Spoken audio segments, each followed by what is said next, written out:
The topics and opinions expressed on the following show are solely those of the hosts and their guests and not those of W4WN Radio, its employees, or affiliates. We make no recommendations or endorsements for radio show programs, services, or products mentioned on air or on our web. No liability, explicit or implied, shall be extended to W4WN Radio, its employees, or affiliates. Any questions or comments should be directed to those show hosts. Thank you for choosing W4WN Radio.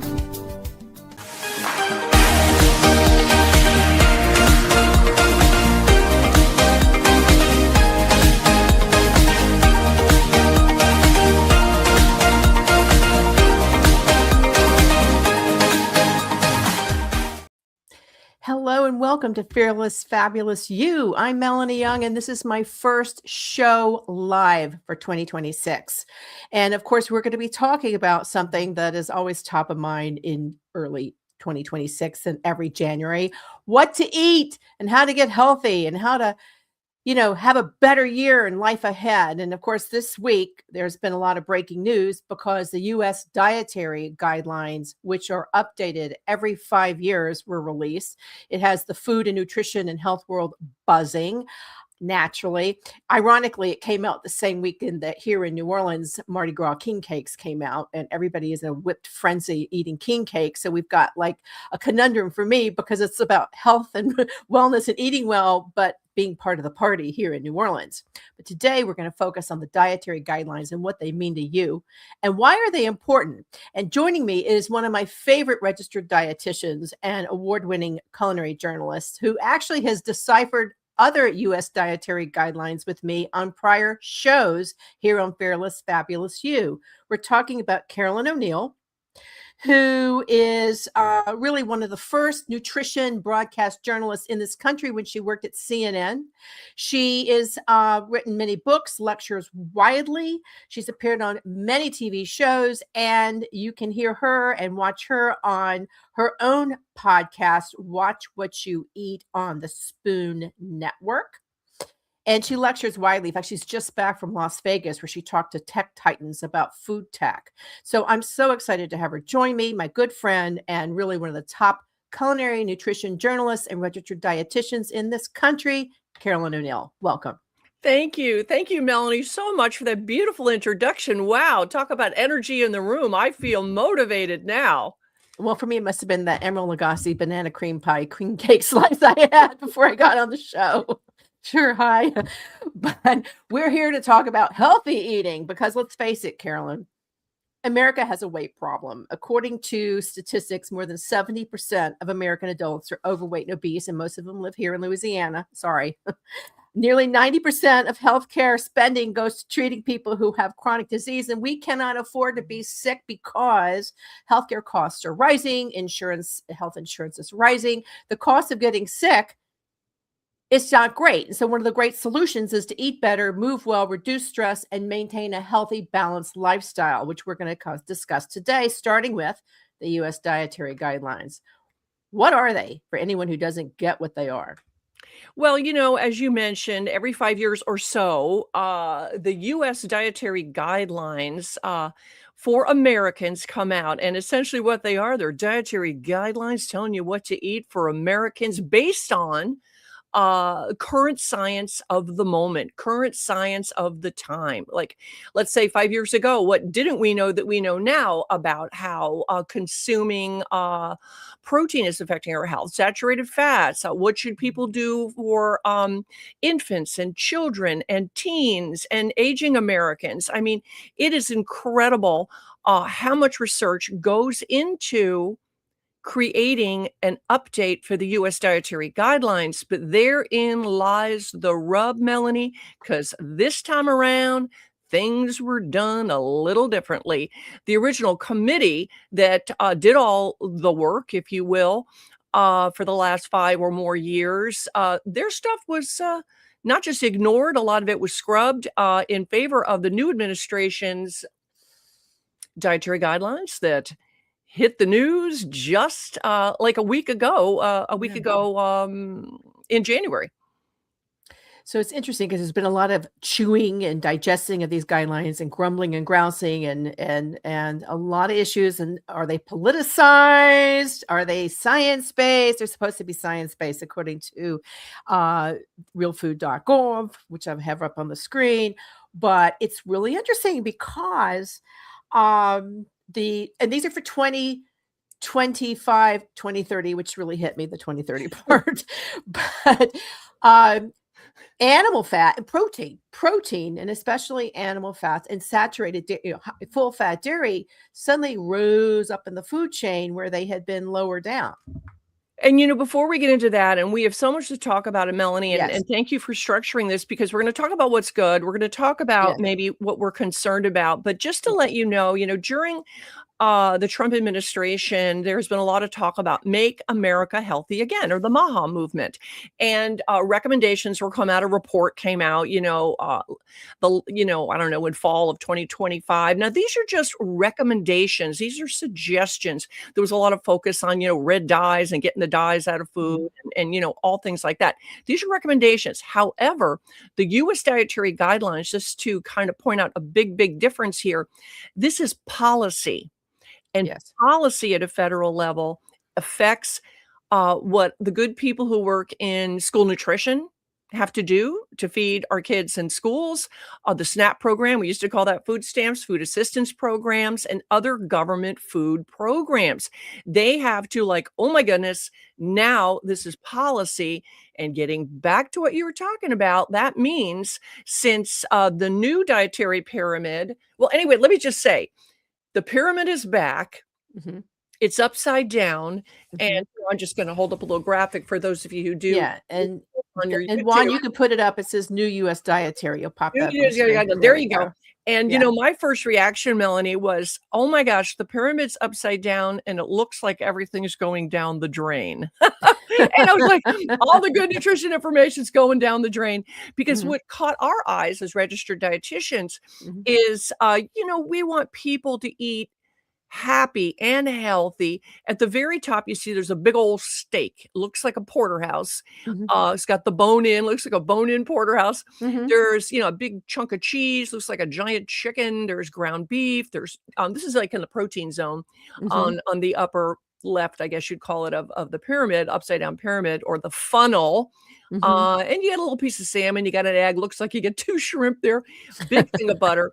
Then over on the vegetable side, you see broccoli, I don't know, and it's up. You know what I do like? I have to point out, I do like that they show frozen peas and canned green beans. I see Green Giant in there. I don't think it's a brand, but the point is, I like that, and this has to do with affordability and being able to follow dietary guidelines. Right. It's good to know that there are choices that are being encouraged in the produce world that are beyond just fresh, because a lot of people think, oh, I have to buy fresh. No, you can get frozen. I mean, I'm not talking about the broccoli, the frozen broccoli and the cheese sauce. Okay. Might be better just get the regular frozen broccoli and then add a little bit of butter, a little bit of olive oil, a little bit of, whatever you want on there.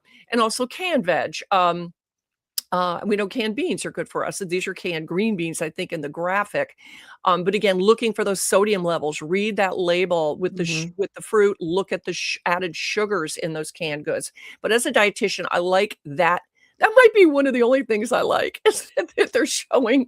But you know what? There's a lot of, what am I saying? Conflicting messages going on here, because you referred to it. Okay, so let's get back to the big old steak there.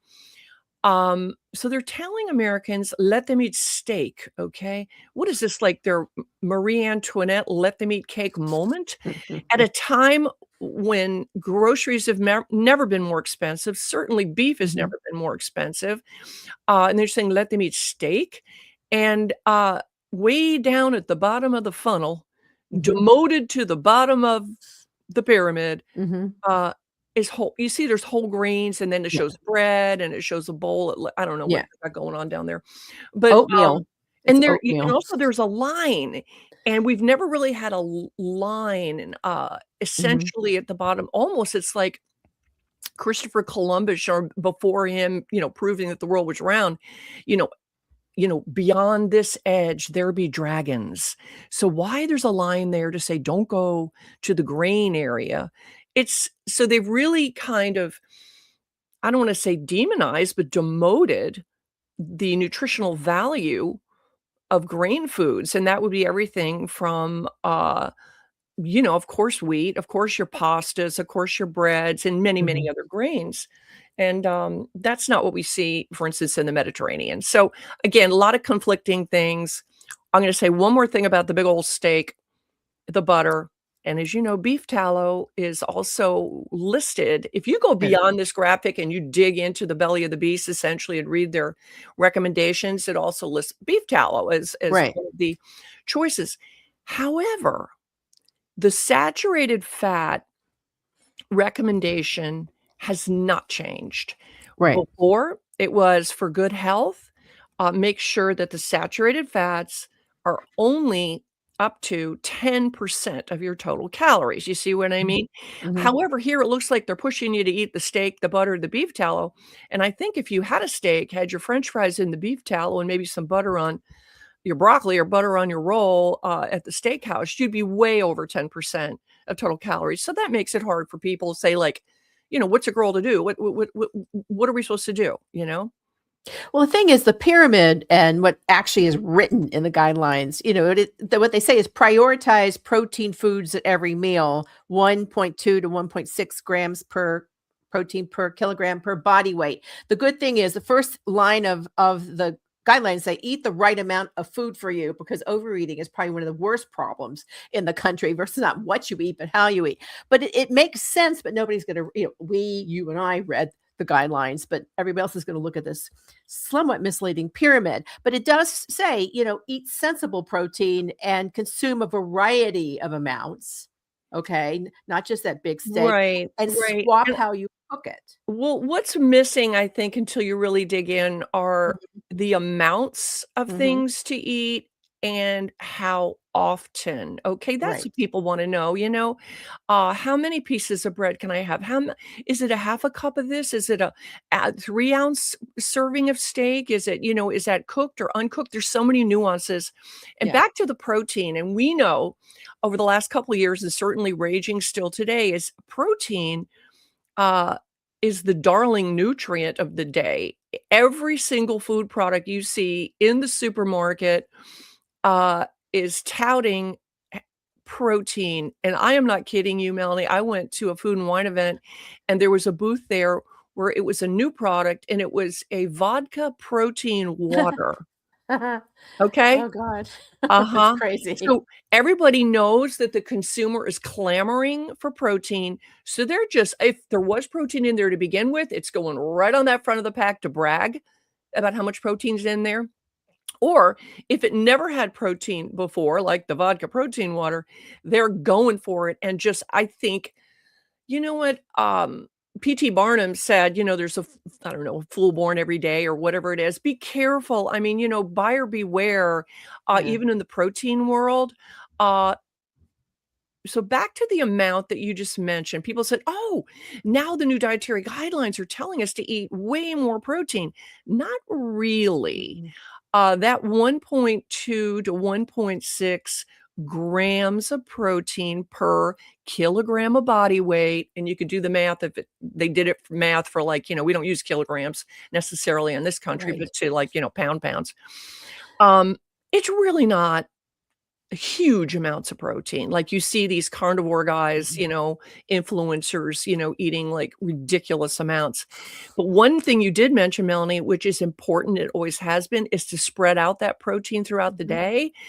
Some at breakfast, some at lunch, some in a snack, some at dinner, obviously, rather than a giant steak that you see in the new pyramid. And how you prepare it, again, because, the oils you cook it in and other things. The other thing is, there was a whole thing on this is full fat versus low fat and incorporate healthy fat. So I got it, but my husband, David, said, what's full fat? Why full fat? That was his question.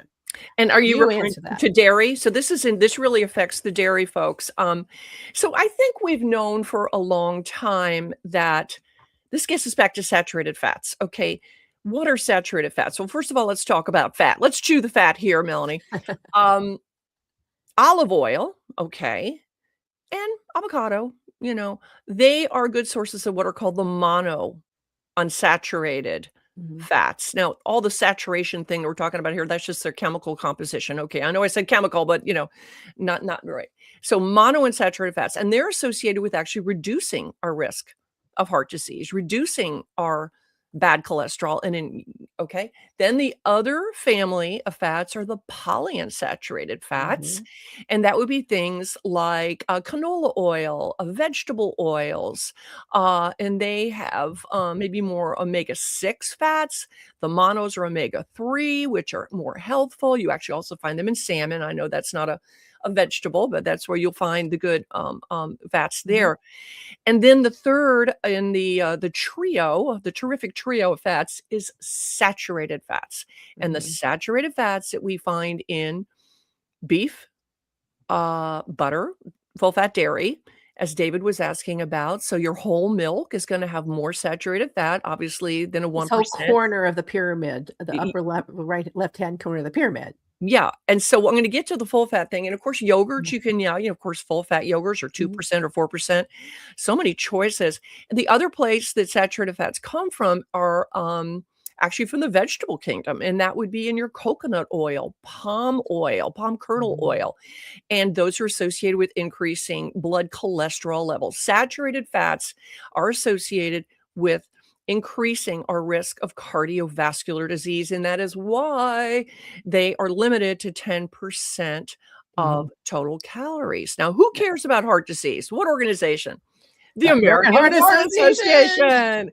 So they immediately came out with a statement, and they were like, "Okay, wait, no," and because you're also there's not much of talk about sodium in the new dietary guidelines either. So No. American Heart came out and said, "Hey, just quick reminder, right now, the current state of science is that if you limit your intake of saturated fats and, keep an eye on the sodium, you will lower your risk of cardiovascular disease." And that includes everything from, high cholesterol that causes heart attacks to hypertension related to Stroke. stroke, and Mhm. all the whole family of things that, we've done a great job at reducing over the last several decades. So they don't want to lose ground, the American Heart Association. Mhm. But meanwhile, back to the new pyramid, that team, uh, there's also a line in some of their verbiage that says we need more research on Mhm. how saturated fats and fats affect our health. Of course we do, because even as a young dietitian, Melanie, I worked with a researcher called Dr. Scott Grundy. He was in San Diego at the time where I was in training, but then he went to Texas. He's really famous in the food and health world when it goes to fats. And he was one of the ones who looked at the fatty acids to see, which ones were the culprits here, Like we know there's different amino acids in protein, well, there's different fatty acids, even within the saturated fat world. So stearic acid, which is one of them, in chocolate and in beef, has actually kind of a neutral effect on our blood cholesterol. Then there's others that increase it, but every food is a combo. You're gonna Mhm. have a combo, just like you eat a piece of protein like chicken or steak or whatever, there's gonna be a bunch of different amino acids in there. There'll be different saturated fats. So they call out and they say, "Oh, we need more research, but in the meantime, eat a bunch of steak?" I don't think so. Mhm. It's interesting, Carolyn, when we did this show a couple of dietary guidelines ago, the big topic was that eggs kind of got a pass. The dietary cholesterol, which, everybody's like, eat fewer eggs. And suddenly that was flipped, another flip. And the whole topic of cholesterol was kind of changed and people were still confused. The guidelines here just say, when cooking with added fats to meals, prioritize oils with essential fatty acids such as olive oil. Of course, we all know you can't cook But with you know olive what's oil all crazy the about that? time. It's really poorly written. I think it's Yeah. poorly written because, essential all fatty acids are essential, by the Right. way, you know what I mean, at Mhm. some point, but maybe in Mhm. different amounts. So what they were it sounds like they were glomming together was, I don't know, the fatty acids like your monounsaturated fats that Yeah. anyway, just wanted to say that. I'm sorry for interrupting. Well, no, it's there isn't in that section a little more concrete examples either. The only one they really talk about is in the oil section is olive oil, which we all know you can't necessarily cook with olive oil. And so there's smoke point issues when you're cooking, etc. But it does say at the end, more high quality research is needed. And I was on the American Heart Association site looking at, fat, and more research is needed. So let's just go before we take the period ground. At the very bottom is whole grains. It's interesting it's at the very bottom because it says here, prioritize fiber-rich whole grains, which is where the pyramid in the text is a little different. Significantly reduce this consumption of highly processed refined carbohydrates, i.e. white bread, ready-to-eat packages, but have about 2 to 4 servings of whole grains per day, adjusting as needed. So it's a little better in the text than in where it But is. also they decrease the number of servings. And let me just give a shout out to refined grains. Let me refine that message about refined grains. Now, we all know when you take that, the wheat, the wheat kernel thingy, and you take the bran off, obviously that's where the fiber is. And so our whole grains, we're getting that fiber because it's, that's why brown rice is brown, or whole grain things made with wheat or brown because it still has the bran on there. Right. When you strip it away, decades and decades ago, there was, of course, a public health nutrition movement to add some of the missing nutrients back, not just fiber. So actually refined grains are enriched. They are enriched with some of the nutrients that were essentially stripped away because people like white bread. They like white pasta. They like the texture of it. And by the way, we've never said, don't eat those. We've said, make half your grains whole. Okay. So I envision a sandwich where you got a piece of whole wheat bread and then the white bread at the bottom. Okay, you're good. You're good to go. Or it's a blend, a rice blend of the white rice with the brown rice. You're good to go. Or maybe it's white rice today with your jambalaya. It's brown rice with some sort of Asian stir fried the next day. Doesn't have to be in the same meal. Doesn't have to be in the same sandwich. But back to refined grains, they actually, research has shown that they help fill in really important nutrient gaps, and I'll call them the 3 Fs. That would be, let's say, folic acid. And folate is a B vitamin, which is so important to prevent neural tube defects. And you can't just start consuming it when you become pregnant, because you might not know you're pregnant for several weeks. It's something to keep in your body at a good level. Folate, which is found in lots of things. It's actually found in vegetables, orange juice, that kind of a thing, but in refined grains. And the other one is iron. The reason that's F because its symbol is Fe. And iron and magnesium and other B vitamins. So anyway, I'm just saying that don't feel bad about choosing a refined grain. There's good nutrition in there, but make sure you're also enjoying some whole grains. I think that's a really great point. And magnesium is hard to source. It's one of the harder ones to source in your diet. So what are some examples of where you can get your magnesium other than you just talked about the grains? Well, magnesium, I haven't memorized everything but I think it's in like green leafy vegetables. Okay. So all the PR pictures I'm getting are like faux. And it's also I think it's in beef too, I mean, these, back to the protein thing. Okay. There's the macronutrients. This is like little nutrition 101. It's just fun. You got your protein, fat, and carbs. Those are your macronutrients. Okay. And then within those foods are all of the different vitamins and minerals, and there are so many. And, we only just discovered some of the vitamins at the turn of the 19th century into 1900s, right? I mean, this nutrition is a relatively new science. So my concern about protein, I feel like it's been sucking all the oxygen out of the room for all the other nutrients. You know what I mean? It's a bully. I think protein has become a bully. And we need to also understand that, your body actually can't use the protein you're consuming without some carbs. They work together. And carbs work better in our body if you're also having a little protein with the meal to help prevent spikes in blood glucose. Okay. Same with fat. Fat helps with the absorption, who knew, of some of the vitamins and minerals in fruits and vegetables. So, end of the day, I've always said, after reporting on nutrition for decades at CNN and elsewhere, the more you know, the more you can eat. Yeah. It's not about demonizing. It is about finding your deliciousness, and if there are splurge foods that are high in sodium, added sugars, Mhm. saturated fat that you love, use them as an accessory, Yeah. as a foundation. Kind of, I know we're both into fashion, Melanie. I think of Yes. that little black dress. You don't want too many accessories, to kinda, Mhm. like, junk up the look like Coco Chanel, get dressed and then take one accessory away. Right. Think of those splurge ingredients and foods as accessories. Right.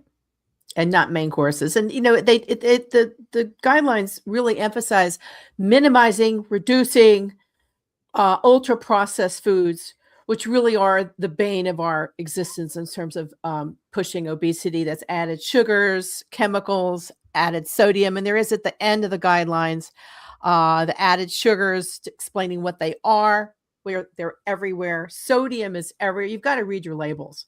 And whenever possible, prepare homemade foods if you're cooking at Yeah, home. but I don't know how people are cooking. Okay, I this know. I have always been a champion of the restaurant world, the hospitality world, and Yeah. when I see simple advice like, "Shop the perimeter of the store," I'm like, "That's where the beer and the bakery is, okay?" That's Or, true. "Avoid dining out and cook more at home." I'm like, "I don't know what they're making." And Yeah. actually, restaurants, I think, were included in the new dietary guidelines as a shout out to say, because the National Restaurant Yeah. Association, said like, "Oh, there's a lot of great choices now," and we do know that. But Mhm. back to you mentioned the word chemicals. There are chemicals I've seen a lot of influencers saying, "How can we eat this? This has an ingredient that I can also find, in the industrial solvent aisle at Home Depot." These folks do not know what they're talking about, okay? That's like saying, "Oh, I added a little pinch of salt to my food, but then I saw that it was used on the roadways to melt ice." Okay, it's like, yeah, even okay, be careful what you're criticizing until you know a Yeah. little bit more, the more you know. And back to the synthetic food dyes, which of course, the Dietary Guides from America mentioned, certainly MAHA, Make America Healthy Again. Mhm. The Academy of Nutrition and Dietetics has launched something which is called Nutrition Facts. And all of you listening, if you just go to eatright.org, Mhm. you will find, man, they're up to the minute helping us discern some of these things. And I just thought this would be interesting for our listeners today. The Academy, in their nutrition fact check, says about synthetic food dyes, research suggests a small subset of children may be sensitive to synthetic food dyes. However, findings are inconsistent and additional research is needed to better understand relationship with diet, food additives, and behavior. So just by taking the red dye number 3 or red dye number 40 out of your candies isn't necessarily going to improve your entire diet. It's interesting that they bring that up, and in the guidelines, there's a big section on infancy and early childhood nutrition. Oh my gosh, Uh, and they changed the sugar thing, added sugars. It used to be first it was underage 2, don't give added yeah, sugars, then I think it was 6, and now it's like under 10. This is not gonna be a happy Halloween this year, okay? I think that's parents and interesting. kids and That's kids are interesting. smart. We know kids are smart. Parents and kids need to know that candies, foods with added sugars do not need to be banned. We Mhm. need to teach people how to eat them, how to consume. If I was listening to some pediatric dietitians talk about, they say, I think a little bit of maple syrup on roasted vegetables, if it gets the kids to eat them, is so much better than like, oh, no added sugars, Right. or think of that. What was the classic? The half a grapefruit, which is very Yes. bitter to some people. A teeny bit of sugar on there, run it under the broiler, might get you to eat like the whole grapefruit. So I Yeah. think it is, you know, keep your friends close and your enemies closer. Know how to use these things. Well, I have to tell you, Carolyn, last night we were watching on YouTube this amazingly interesting show on 25 foods from the 1970s that have disappeared, but you should never forget. And as we were watching it, some of the dishes, you know, the moms were saying, I put a little sugar, maple syrup in my vegetables so my kids would eat the vegetables. On it, and as I watched it, I thought about these dietary guidelines because it was very, very protein and dairy heavy. And there were a lot of sneaky ways for kids to get their vegetables by including sweetening them up. And I thought, man, are we going back to the 70s? I think I'm going to have a 70s dinner party now. It was really interesting. I want to bring up, so we have the new food pyramid brought up. I just want to, there's one at the end called Former, just so everybody can see the difference. Pop that one up.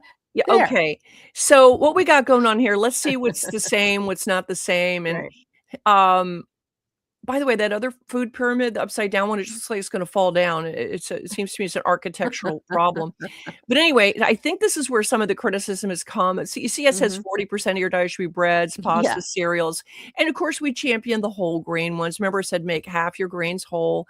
Really, when you look at human nutrition needs with the macros, we do need carbohydrates for energy. Our brains need it. Our bodies need it. And as I mentioned, carbohydrates are important for us to for protein to enter our bodies to do its good work. So again, say it's 40% and 35% fruits and vegetables, 20% meats, fish, milk, and eggs. And then at the top, it said 5%. This is your fats, your oils, your sugars, and sweets. I think what's really changed is we know now the role that healthy fats play in everything from our skin to our brains, obviously our cardiovascular system. So I think we're nuanced. We nuanced quality. We went, and then we went to, and I'll just hold it up here, the My Plate. Yes. Which, people are comparing the new pyramid to the old, but in the middle, we had the My Plate. Yes, which is great. People do in this, okay, forget this for a second, but it shows you fruits and vegetables is half here. That's a lot. And then grains here. And then of course the protein. Protein is not half of your diet. And then a dairy over here. But I think what's important is a lot of people either don't want to consume dairy or they feel like they can't tolerate it. So we have to give them guidance on plant-based proteins. That's another thing which I felt was not championed enough in the new dietary guidelines for Americans. Your beans, your lentils, your other pulses. For vegans, for vegetarians, yes, of course, they can eat a completely healthful diet, and they don't need the porterhouse steak. We eat a lot of beans here because I tend to not eat meat. I eat a lot of chicken, white meat, chicken, and fish. But we eat a lot of beans. That's one of our biggest source of proteins. Go back. Can you go back to the new dietary? Yeah, let's put the new one up again. Yeah, I want to point out something, and I'd love for everybody to chime in here just in their own worlds, because in this graphic, I still don't know. Juan, can you put the new one up again, the one to the far left?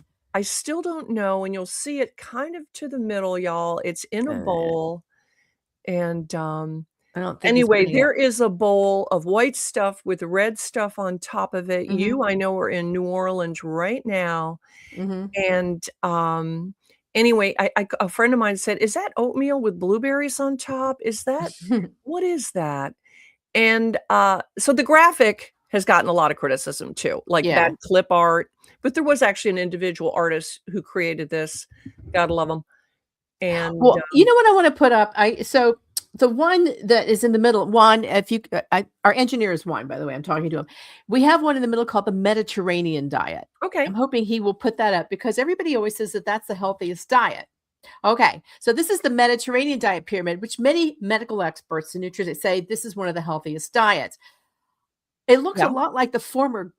I believe the Mediterranean diet pyramid was introduced during that era. Okay. Yeah. In the pyramid era, if you will. And you'll see also, if you look at the bottom, which means you're eating more of these things, and it is your whole grains, breads, they have beans in there, and beans is more of a protein-ish thing now in our world. And nuts, of course, have protein too. Well, don't get me wrong. All these carbohydrates foods contain fiber. They contain protein. There are protein in all these things. There's protein in fruits and vegetables, and there's certainly fiber in all of these things too. Anything from the plant kingdom, you're going to get fiber, unless it's all completely stripped away, like a white pasta. Then the other thing I see here, Melanie, it has drink water. There's not much talk about hydration in the dietary guidelines. None. We know how important that is. Mm-hmm. And then look at that. Of course, we are wine in moderation over here in the Mediterranean diet pyramid. So let's talk about, if you want to, alcohol in the new recommendations. What went away was amounts. Remember, we've been fine tuning this for a while. It was, 2 drinks a day for men, 1 drink a day for women based Right. on health risk. Obviously, men don't necessarily have the same health risk of breast cancer, and that was associated why women only got the 1, okay? Mhm. Or as my friend Mimi said, "Well, I only used 1 glass," okay? But anyway, the limits, suggested limits, recommended limits have gone away in the new Yeah. dietary guidelines, and it just says consume less. Well, that could mean a whole bunch of different things depending on who you are. Yeah, I know. I actually, one, as you know, coming from the wine world, everybody let a global exhale because there was a Yeah. lot of rumblings about no amount of alcohol is good for you. And Oh, that yeah. had everybody like gnashing their teeth and so many issues. And I'm happy to see that wine has been accepted. Or beverage alcohol, because it's not just wine, it's beverage, because it could be beer, it could be, spirits, but in moderation. However, as you said, and I concur, that word moderation can mean different things to different people based on your habits, your body weight, your tolerance level, if you are on any medications. As we age, I know as I have aged, I can tolerate wine really well, but my tolerance for hard alcohol is just not there right now. And particularly when it's combined with sugary juices. So you have to know your body type and understand what your limit is and accept that and then consume in moderation. That's right. And I think, again, this is just one of my euphemisms, if you will. Mhm. People ask me, Carolyn, is it okay that I eat chocolate? Is it okay that I drink wine? Is it okay that I love cheese and crackers? Is it okay that I do love a salty chip? And I said, you know what? It depends on the company it keeps. If you're just drinking wine and having nothing for dinner, okay, not so good. If Yeah. you're having a lovely glass of wine with, your, chicken on the grill and you've got your vegetables and maybe you've got a beautiful salad and some other, like boiled potatoes with tarragon. Again, it's your body is going to assimilate it differently. Okay. Yeah. So it's the company it keeps. And I think that's so important because wine in Europe, as you know, because we go to Europe, like it's always served with food. People don't just sit and drink bottles of wine unless we're at a wine tasting. No, they But sit and have an Aperol spritz. yeah, they have a spritz or an aperitivo, which is something different to open the palate. But wine is considered like a condiment with your food. And a Yeah. lot of it's because nobody could drink water way back in the day because water was poisonous Yeah. in Yeah. Europe. So wine was this, and alcohol was safer than water. And I do think it's important. They don't have up on the new dietary guidelines, which I'm going to see if we can, if we can take the Mediterranean one down and put up the new one. They don't have anything about water. They don't have anything actually anywhere in the pyramid about liquid. No, only thing you can drink on this would be the olive oil. But, another thing that got villainized in a way, or is low calorie sweeteners. Now they're telling us, really limiting, the amount of added sugars. We went down a little Mhm. bit more from before, and we could talk about that in a second. But then they say, and also to minimize non-nutritive or low-calorie sweeteners, all those things we all know, in the pink Mm. packet, the green packet, the blue packet, the yellow packet. Yeah. And I just also the Academy of Nutrition and Dietetics, um, the statement that they have is the guidelines emphasize moderation, even though Mm. evidence to date indicates they're generally considered safe within acceptable intake limits. Okay. Right. So if you do like your Splendas, your NutraSweet, your the green one, which is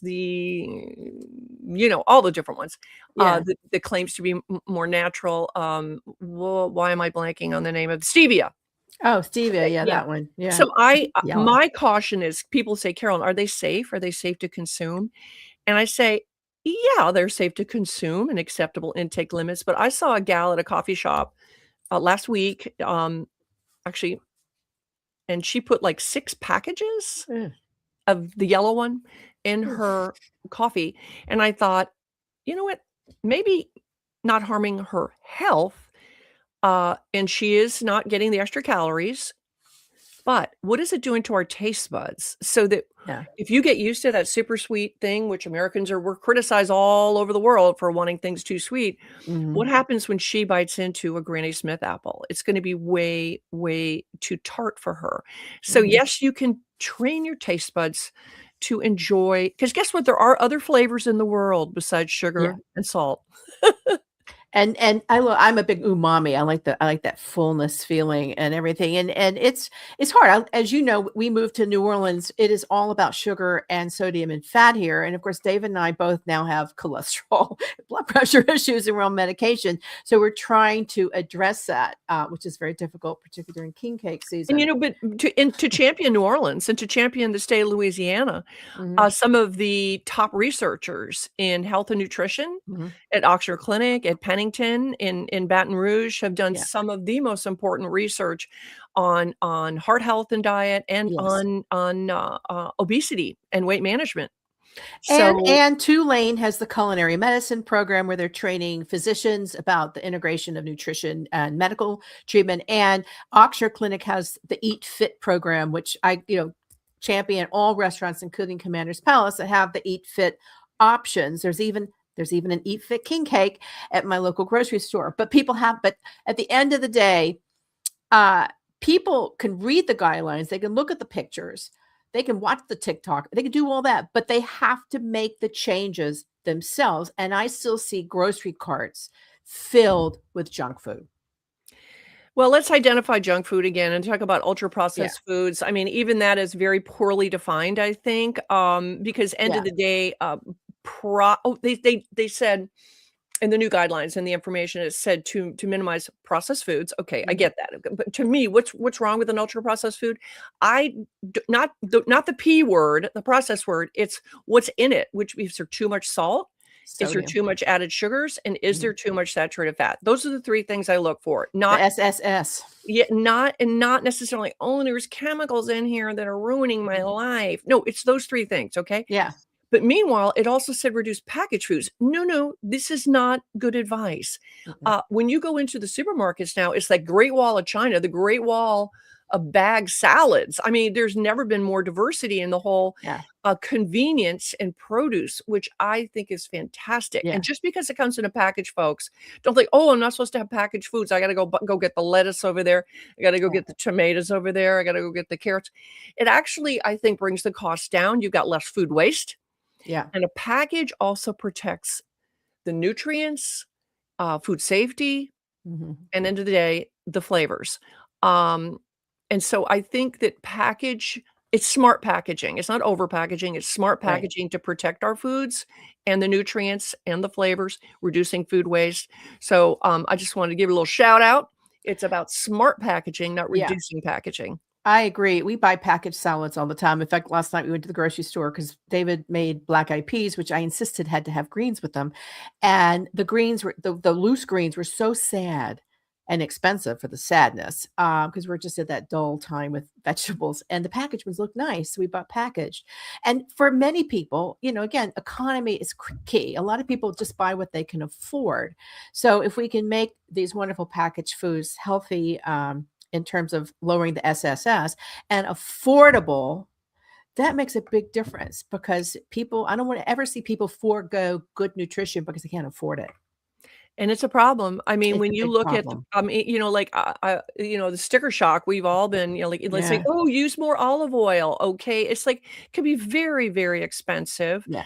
And so at home, make sure when you do spend, I noticed at Publix here, they had a BOGO going on, for the olive oil, which I thought was helpful, and I don't work for them, but it's nice when the supermarkets do see what people want and help, lower the prices. And I think we're going to see in 2026 Mhm. many of these grocers, uh, stepping up, helping out, and Yeah. trying to help people find what's in season, what did they Yeah. get a whole bumper crop of so they could lower the price, Mhm. get to know your grocer, and, know how to store food. So back to Yeah. your olive oils, you don't wanna keep it next to the stove, it's gonna go rancid, that kind of a thing. And don't and you can I would I don't know, I will use the canola oil to do certain things and finish it with I olive oil do. for the Yeah. flavor.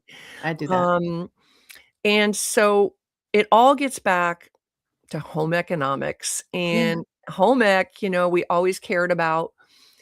And on my podcast, Watch What You Eat with Carolyn O'Neil, we're Mhm. watching the food trends like you and I are doing right now, Melanie. But I also tell people what to watch out for to Mhm. protect their bodies Yeah. and their budget. Yeah. And And budget's key. I have a tip. I'm a senior citizen now, so I know all the senior citizen days at the grocery stores, and I go in, I'll go, I want my 5%, but it adds up. Join, if you really get to know your local stores and join their Facebook groups or their online clubs, because they'll issue coupons, or get the app. Because you can shop their comparison apps that you can shop and see where. I mean, we go to 4 different grocery stores because David's such an avid bargain guy, and he's very specific about what he'll buy where. Get to know your stores, join their clubs or we're big Costco people. Join the clubs, get on the apps, get on the social media, and you will find deals and learn where you have those discount days and senior citizen specials. And one of the podcasts I really enjoyed doing past year was on home canning and home food preservation. So let's say there is a bumper crop of zucchini or peaches or whatever. How do you freeze them? If you Right. want to learn about canning, how do you do it properly? Obviously, you have to do it properly. So I think, again, wouldn't it be fun? I mean, let's say there's a bumper crop of whatever it is, and just getting the kids in the kitchen. We're going to freeze the peas, freeze the Yeah. peas. And the Freeze the next thing the peas. kids are like, "Oh, can we have peas?" Because all of a sudden they became part of the project. I may be a little naive in painting that picture, but I think that young parents today are really challenged. They have so many Yeah. stresses on them. Yeah. Everything from like, what do we do about the vaccines, to what do we do about school, to what do we do about safety, getting my kids to and from where they need to Right. go. And then to add this, like no added sugars, underage 10. In the scheme of things, no added sugars is nothing compared to will my kid get shot at school, you know? Yeah. It's And like I think that we, as registered dietitians, certainly as foodies, as you are, Melanie, and a great communicator, people just say, tell me what to eat and why. And also how, and the goal is to be happy and healthy. right. When I see some of these, and maybe they are happy doing this, but some of these muscle building guys they're just eating protein, like the manosphere, which is a thing right now about like, oh, I'm only eating protein. I'm like, I would be so sad. I would be so sad. And Mhm. it's and learning to cook. Learning to cook Yeah. has always been one of the secret weapons Mhm. of and when you learn how to cook, you also know how to order better in a restaurant because you know what they're going through Yeah. in the kitchen. Well, I gotta tell you, and then my favorite go-to economy, fabulous, use everything cooking person will always be Jacques Pepin. He Oh, focuses on home cooking and economy cooking, and he actually had us eating chicken skins. Okay, he made chicken skins look amazing, and turned them into like the potato chip. But if you've not seen the Jacques Pepin videos, God bless him, he's 90. You were at his birthday party at the 90th.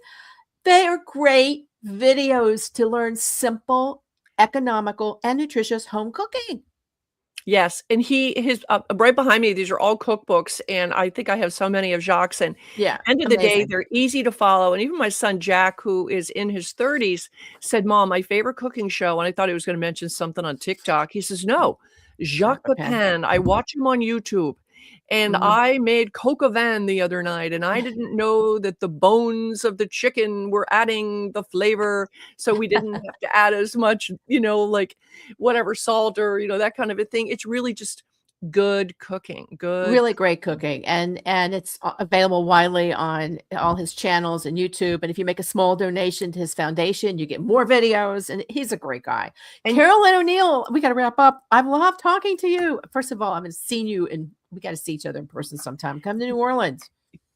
can I give you one quote from Julia Yes. Child to wrap up? Oh, Because you of asked me to course. wrap up. Okay, this is from the great Julia Child. We talked about Jacques, so it reminded me. She says, here's what I think about nutrition. She says, everything in moderation, even excess, because every once in a while you got to just go for it. God bless Julia. God bless Julia. We maybe have more of that spirit in our life, the Jacques and Julias and the Carolyn O'Neils in our life. Carolyn, I love you. I love seeing you. Thank Happy you, birthday, Melanie. Jessie, to your mom. Happy Oh, heavenly thank you. birthday. She's so sweet. I've loved it. How can people find and follow you? Well, you just go to Watch What You Eat with Carolyn O'Neil. You find that it's on the Spoon podcast network, and it's everywhere like Spotify and all those different places. I'm CarolynO'Neil.com. You can find it there if you want. And Melanie, I got to have you on the podcast. I'd love it. I would love it. Big honor. All right. Signing out. And as usual, everyone, I hope you love the show. You have the choice in life to live the way you want. Always choose fearless and fabulous, and always choose life on your terms. Thanks for joining me, and follow me at Melanie Fabulous. Love you, Carolyn. Love Goodbye you too, to everybody. Thank you, everybody. Happy New Year and happy eating.